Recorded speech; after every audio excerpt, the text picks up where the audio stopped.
you see if you go on X now, you see these videos of people on the beach in the 1960s and now people smoke too, but regardless of that, like when I was a kid, there was like one kid who was plump in our class and we thought he was fat, and like he would be well within the normal range now.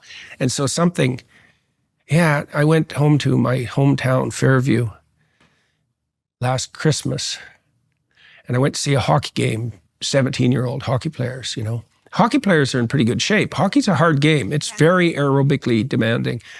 And after the game, the guys invited me into the dressing room to talk because they knew me or knew who I was. And so I went in and I saw 3 or 4 of them without shirts on. And I thought, Jesus Christ, you guys, you look like 45-year-old men, like breasts, guts. It's like no one that I knew looked like that when I was 17, certainly not the bloody hockey players. And I thought, man, if the hockey players look like that, what do the rest of the kids look like? So something's gone seriously sideways. Okay, so you suffered from all sorts of health complications when you were a kid and then a young adult.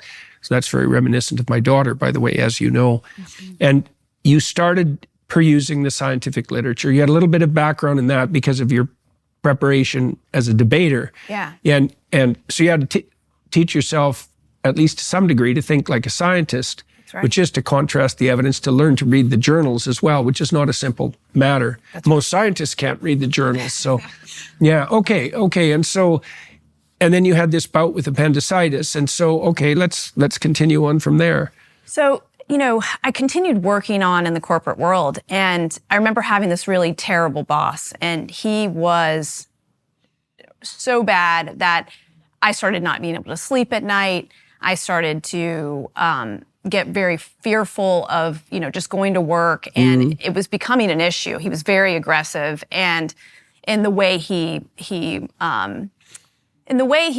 not only managed his employees, but treated me in general. It was very misogynistic, if you will. And so I started to feel like kind of this situation where I suddenly just stopped sleeping. So I went to the doctor, and I just remember this moment because I sat in her, she was my internist, and I sat on the table, and I told her, I was like, I just can't sleep. I have a lot of stress at work. And she just asked me like kind of what's happening. And she goes, oh, okay, this is what you need.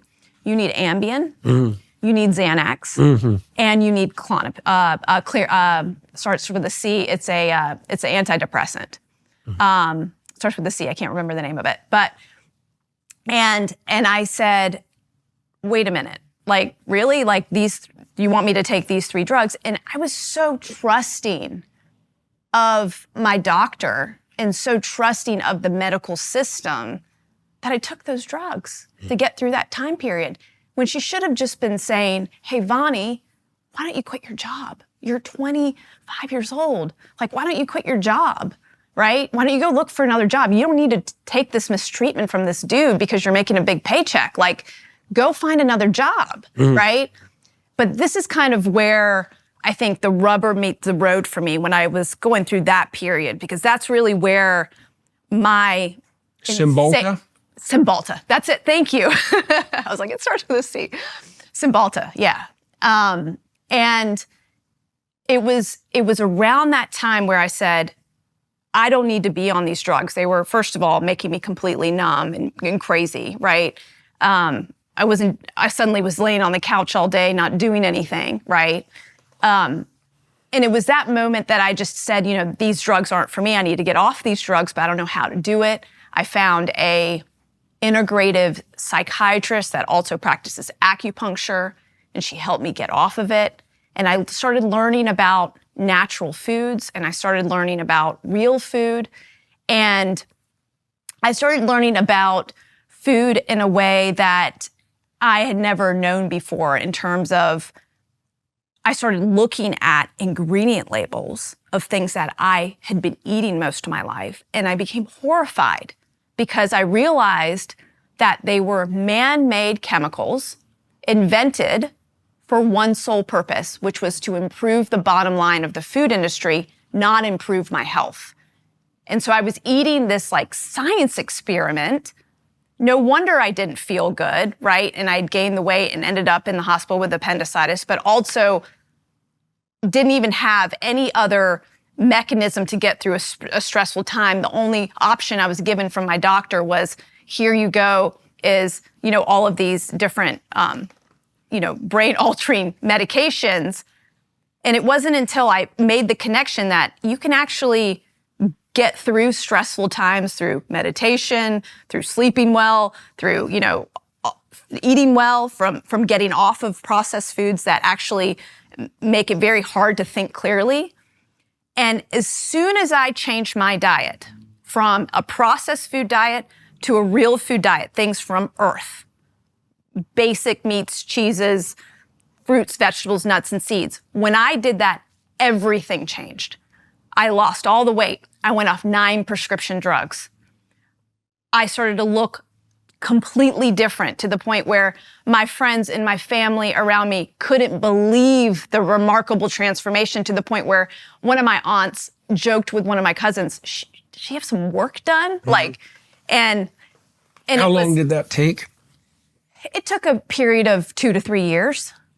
Yeah, 2 to 3 years. And a lot of trial and error too. Yeah. I thought this was healthy and this isn't. And there were so many time periods where, I wouldn't eat a McDonald's hamburger anymore, but I'd go to Subway because it was, quote unquote, eat fresh, right? And then I found out Subway's bread had close to 50 ingredients, an ingredient in there called azodicarbonamide that you find in yoga mats and shoe rubber. And they don't use it in Singapore. It can be good if you prepare them properly. They don't use it in Singapore and Europe and Australia and everywhere else, but they use it here in the United States. Like, what is this chemical doing in our bread?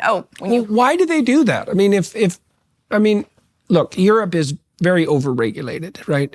In many, many ways. And America is less so, and it's much more competitive. Right. And so excess regulation can really be a problem.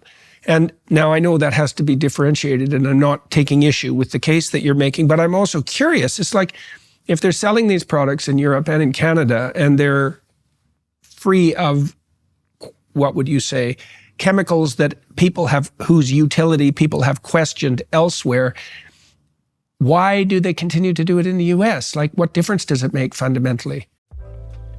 What if I told you there's a tiny nutrient missing from your body that could potentially change everything about how you feel? Well, if you've ever wondered why you're feeling sluggish, sleeping poorly, or aging faster than you'd like, the answer might be simpler than you think. That's where Fatty 15 comes in. Our cells need essential nutrients to stay healthy, and most of us are deficient in one critical one, C15. Fatty 15 is a science-backed, award-winning, pure, vegan-friendly C15 supplement with just one ingredient, and it has 3 times more cellular benefits than omega-3 or fish oil. Plus, it's free from flavors, allergens, and preservatives. C15 is the only ingredient in Fatty 15, 100% pure. And unlike fish oil supplements that oxidize quickly, Fatty 15 naturally resists breakdowns both in bottle and in your body. Fatty 15 works by replenishing your cells with C15, which repairs cellular damage, boosts energy production, and activates your body's natural repair mechanism for better sleep, mood, metabolism, and heart health. Plus, it comes in a beautiful, reusable glass and bamboo jar with eco-friendly refills delivered quarterly. Fatty 15 is on a mission to replenish the C15 levels in your body and restore your long-term health. You can get an additional 15% off their 90-day subscription starter kit by going to fatty15.com/Peterson. Fatty 15, essential nutrition for healthier cells and a healthier you.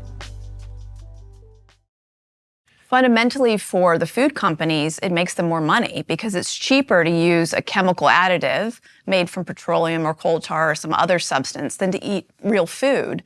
And the reason why it's cheaper for them to do that is because it doesn't break down over time. So you think it's just a matter of economics? Yeah, it's economics because it allows them to keep that bread there longer at every Subway around the block, right? It allows them to have that uniformity of that product as well, which is what fast food tends to do, which is you want that same product every single time, and you want it to taste the same every single time, no matter who's making it. Right? Yes, well, and there's also utility in producing food that doesn't spoil as long as you don't poison it, because spoiled food is also poisonous. So it's not like this is simple. Like, I've had a lot of mixed feelings about all of this because, as you pointed out too, when your parents immigrated to the U.S., there was the immense advantage of free and abundant cheap and abundant calories. And that's not nothing. Like, not starving is a very good thing. Now, not starving and becoming obese and diabetic, well, that's not an optimal solution. And that's definitely happened too. I mean, I was shocked 25 years ago when I drove across the US, especially in the northern states, in the more rural areas. God, we'd go into towns and into little shops when we were driving across, where Tammy would be the smallest person by a lot, including the 9-year-olds. It was just unbelievable. And so I could tell at that point that something was off, and it's got much worse since then. But these problems are so complicated because it is necessary for the fast food companies to produce something approximating a uniform product and to work against spoilage. And there is the complex problem of overregulation that plagues the Europeans, that's for sure. But when I look at it, I try to look at the most important data first. So when I look at the climate change problem, for example, I think the planet is 20% greener than it was 20 years ago. That's this data point. All the other data points are this big. You just ignore them. It's like, no, semi-arid areas have got much greener.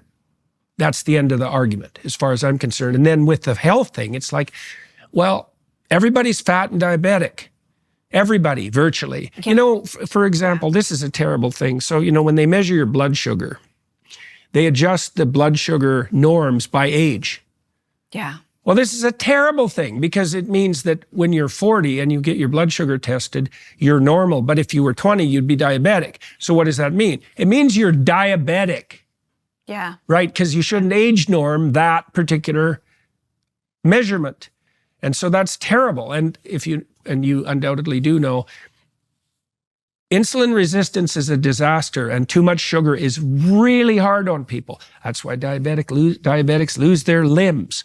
It's really bad. It's really hard on your brain. Yeah. And so this is definitely bad. And then, I came to all of this kicking and screaming to some degree because I always thought that people who were concerned about food, over-concerned about it, were neurotic and really needed to find something better to do. But when I saw the rising rates of diabetes and obesity, and then also learned about the food pyramid, it's like, oh, I see. This is a complete bloody catastrophe and a real, like a rat's nest and a Pandora's box. And well, you found that out when you were in your 20s.